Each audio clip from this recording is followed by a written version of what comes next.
Hey, what is up guys? Second video of the week. So today I'll be showing you the most popular way of beating ITF Chapter 3 Moon with the special restriction of one slot only. At 1.2 million HP with 38,000 DPS, Raging Bahamut, the boss of this stage, is no easy target. But as it turns out, there just happens to be a few cats that are built different and prove themselves capable of soloing this stage. The first unit everyone picks when it comes to aliens is of course Lumina.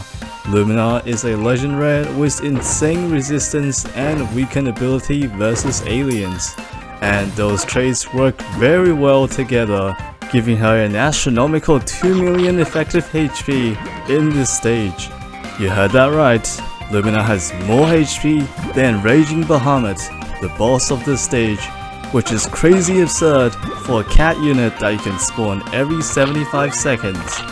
My Lumina is a level 40 at the time of recording, which means that it has almost 2.5 million HP and 9,000 DPS, a truly formidable foe for the unfortunate aliens. However, despite having such a large pool of HP, Raging Bahamut will chip down Lumina relentlessly in a little over a minute, so we must time our Thunderbolt cannon well to minimize the amount of damage received from the peons. Here I save up my Thunderbolt for the second wave of peons because, well, the real problem of this stage lies in its supply of lemurs. The frog-looking creature may seem friendly, but its weakening ability is no joke, cutting down Lumina's damage output to a fifth of her original. As you can see on the screen, when Lumina is weakened, she can't even one-shot the Croxos, which don't have a lot of HP to begin with. This causes the peons to stack up and shortens Lumina's lifespan significantly, especially those Mr. Stellabudos that deal 40,000 DPS when under 75% HP. Luckily, our second Lumina arrived before the first one perished, but my palms were still sweating as the lemur could weaken her again and basically ruin our run. Fortunately, RNG was on our side this time, and Lumina successfully destroyed the lemur without ever getting weakened, earning us some time for the next wave of peons. And as I promised in the last video, I will talk briefly about my new setup in just a bit. Here our second Lumina died right before the cooldown ended, and we were able to spawn in the third Lumina just in time, which was really clutch. However, another wave of lemur will be here soon, so all my hope now rests on the shoulders of this third Lumina. Anyway, continuing our unfinished discussion from the previous video, I have gotten a new phone as well as a new mic to record with, both of which are a big upgrade from what I had last year.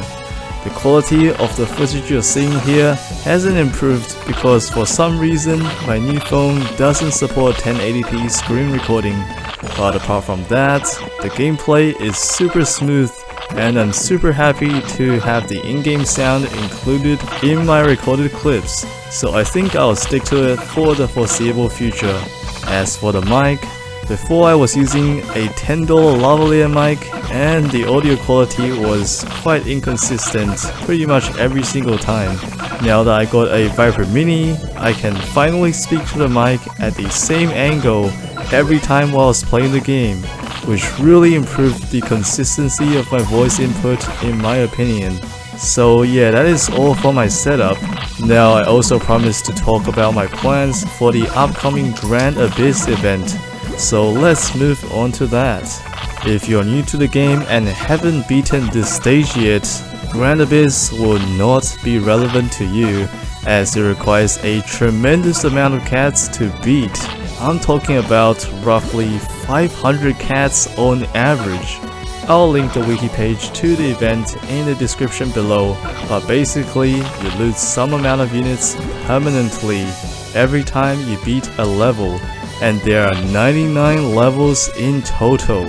For reference, there are less than 700 cats in this game right now, consisted of mostly collab units, So even if you're someone like me who has made it into Uncanny Legends in less than half a year, you wouldn't come close to beating all 99 levels.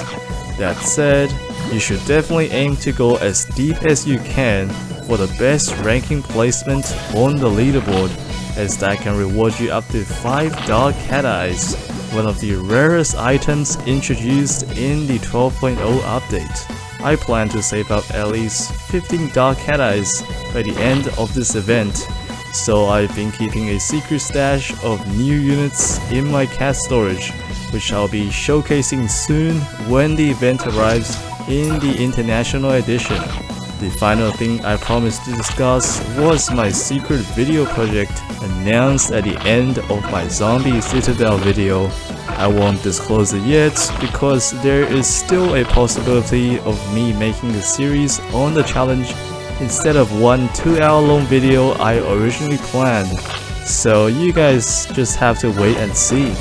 And just a quick heads up, Superfest is coming soon, so look forward to a brand new version 12 tier list video.